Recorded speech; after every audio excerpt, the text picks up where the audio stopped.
বিসমিল্লাহির রহমানুর রহিম।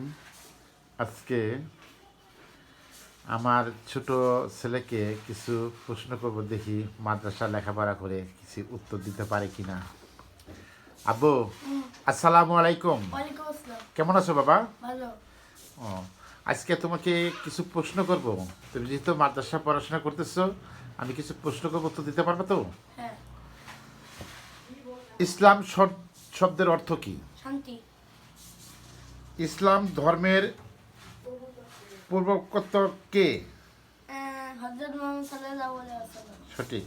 মুসলমানদের পবিত্র ধর্ম গ্রহণের নাম কি? ঈদুল ফিতর, ঈদুল আযহা। প্রথম মসজিদ কোনটি? মসজিদে নববী। ইসলামের মূল ভিত্তি কয়টি ও সাতটি। কি কি? পাঁচটি। বলো।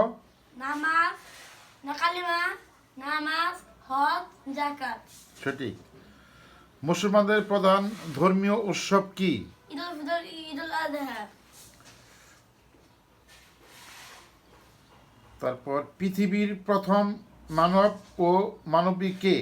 হযরত সাল্লাল্লাহু আলাইহি ওয়াসাল্লাম, হযরত সাল্লাল্লাহু বিবি হাওয়া আলাইহিস সালাম। হিন্দু ধর্মের নাম কি? হিন্দু ধর্মের নাম আমরা পড়বো না। হ্যাঁ, তারা হিন্দু হিন্দু